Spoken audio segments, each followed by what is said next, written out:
Nasaan na kaya itong si Alice Guo? Totoo nga ba na magkasama sila ni Pastor Kibuloy na nagtatago ngayon gaya ng mga bali-balita na magkasama daw silang dalawang nagtatago?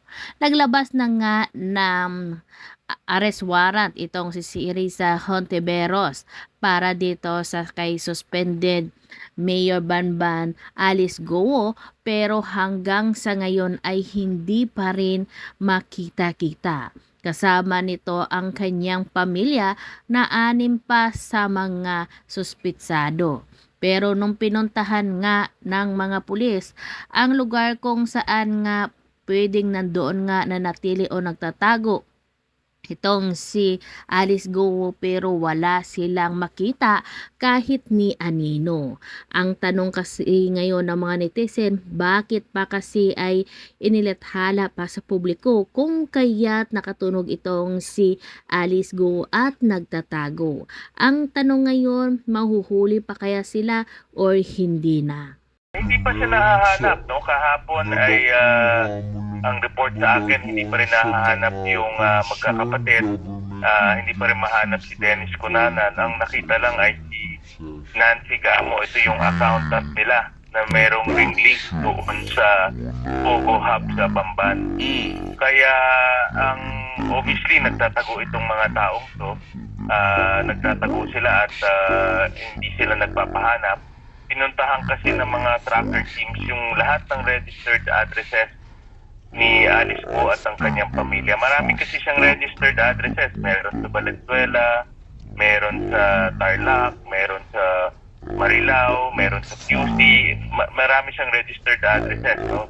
Lahat ito naman ay pinuntahan at binigyan ng arrest order, pero walang nakikitang buwaping doon. So, ibig sabihin, pwede na nating i-conclude na nagtatago si Mayor Go. Kasi baka sabihin niya, hindi niyo na ako naabutan. Nandito ako sa bahay ko, nagpapahinga, hindi tayo nagkita eh. Well, buong bansa ay alam na merong arrest order eh. Last Friday pa, binabalita na ito. Nung Sabado, inirelease yung arrest order at pinag-usapan rin ito nung pagdinig ng Wednesday. Kaya pagdating sa impormasyon, alam ng buong bayan na mayroong arrest order. At yung formal na dokumento, Saturday, Sunday ay pinaikot para i-receive nung kanyang mga registered addresses. Pero hindi nga siya makita at wala talaga taong nakikita, no, kung hindi yung mga helper doon. Opo. Ako nakikita ko nagtatago talaga siya. Nag-evade siya ng arrest. Pero ang tanong, Sen, andi dito pa kaya sa Pilipinas? Sa impormasyon namin, nandito pa siya. Hindi na siya makakaalis gamit yung ating mga paliparan, yung ating mga airport. Dahil mayroon ng hold departure order. Pagtapos kasing nag-rule ng contempt ang Senado, kaagad nilitan yung kanyang status ng hold departure order. At hindi siya makakaalis ng bansa natin gamit yung mga airports natin dahil hihintuin siya ng immigration officer. Baka Sa po impormasyon namin, nandito pa naman siya. baka po nasa ospital. Di ba isabi niya ang excuse niya, she's not feeling well, she's stressed, she's wrong. O baka nasa ospital po, hindi ko kaya. Dapat nagpaalam siya ng gano'n, no? Pwede naman yung kanyang doktor mag-release ng medical certificate. Kung legitimate naman yung kanyang karamdaman, pwede mag-release ng medical certificate yung kanyang doktor para mabigyan tayo ng impormasyon. Ang problema, 2 days na nag-iikot yung mga tracker teams natin, walang nakikita eh. At lahat ng mga registered addresses ay pinuntahan. At nasabi ko na sa balita to, lahat ng news agencies kinikerry ito. So, alam mo na meron kang arrest order. Kung ikaw ay merong respeto sa batas at wala ka naman tinatago, magsusurrender ka.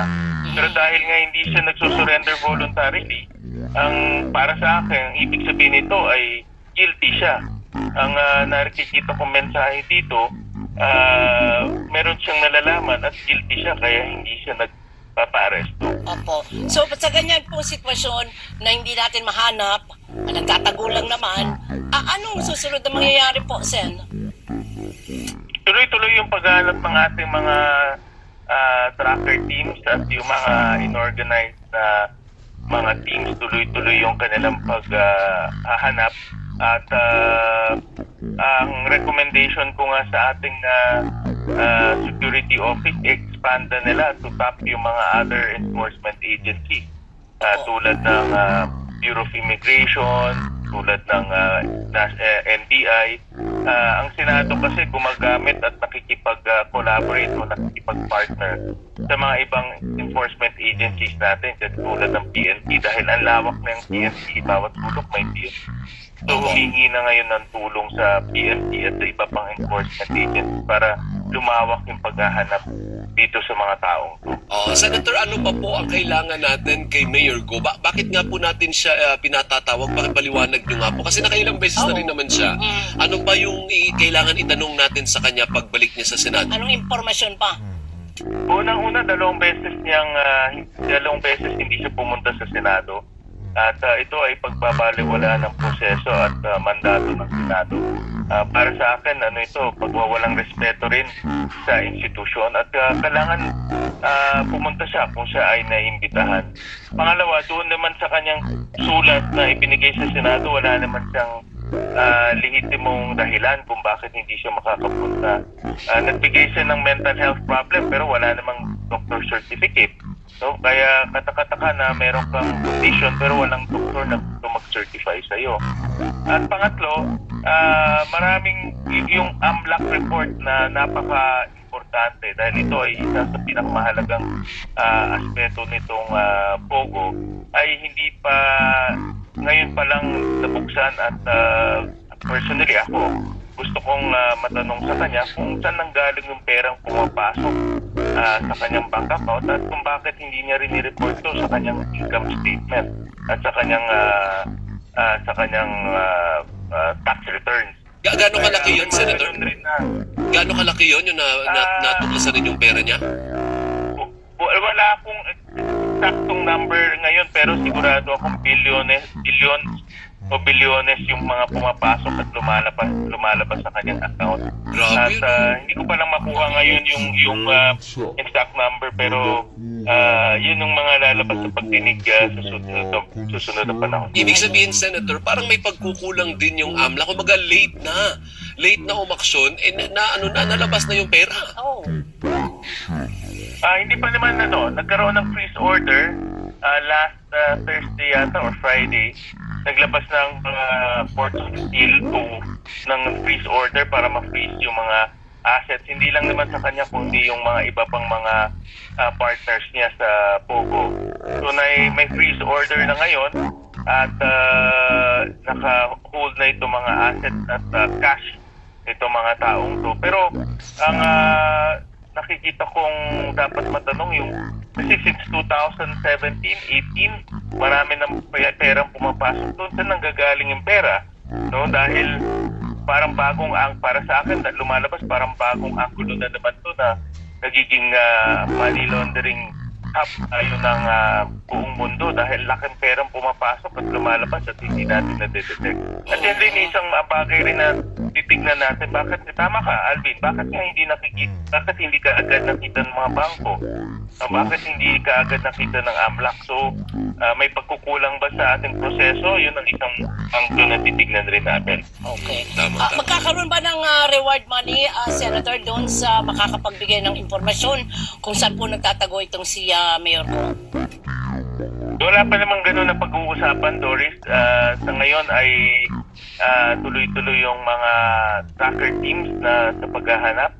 At ang aking panawagan sa kanya, mag-voluntary surrender na siya. Dahil madalas din naman sabihin na wala siyang kinalaman. Ito naman ay hindi pa korte kung hindi in aid of legislation. So, pupunta siya doon at sasagot ng mga tanong at mabibigyan din siya ng pagkakataon na sabihin yung kanyang panig, yung kanyang side. At ganun rin sa mga ibang tao. Lalo na kay Dennis Cunanan na 2 beses inimbita pinuntahan pero hindi nagpakita. Kaya ito yung pagkakataon sa kanila para magbigay ng kanilang panig. Parang narinig ko yung kahapon yung abogado ni Cunanan. Ano sabi? Na mukhang attend sila sa next na hearing. Okay. Kaya hindi na raw kailangan yung arrest order, Senator. Bakit pa kasi nila pinaabot ng ganyan eh? Kung nag-attend na siya ng 3 beses sa inibata, kung nag-attend na siya, hindi na umabot sa ganito. Since nandiyan na yung arrest order, hindi na mareretract yan until magkaroon ng pagdinig pa. Ama. Tsaka lumutang yung Angulo partner. I think si Senator Sherwin din yung nagpalutang na 300,000 ang price tag para sa peking birth certificate, peking passport, peking government ID. Yung implication, Senator, di tayo ding mga Pilipino ang mukhang pera at nagpapabayad, hindi ho ba? Pakadumi. Correct. Talagang nakakabahala yun. Parang may mga napausap akong Filipino-Chinese community na ganun nga raw yung kalakaran. Lalo na dun sa mga dayuhan na gustong maging Pilipino ng shortcut. Ayaw na lang dumaan ng naturalization process. So parang ang lumalabas na presyo ay 300,000 at makakakuha ka na ng birth certificate at kaya rin lakarin yung driver's license mo at passport mo. Kumbaga package deal na yon. At kung makikita natin, meron nga isang lumalabas ngayon na isang municipality sa Davao del Sur na 300, sabi ng NBI, 300 peking birth certificate ang na-detect nila doon. Ibiro nyo, isang lugar na kalayo-layo, kaya mag-issue ng 300 na peking birth certificate. Yun yung Santa Cruz. Nangyayari talaga ito. Nangyayari at dapat may investigahan. Yun yung Santa Cruz, Sa may Davao. Sa Davao.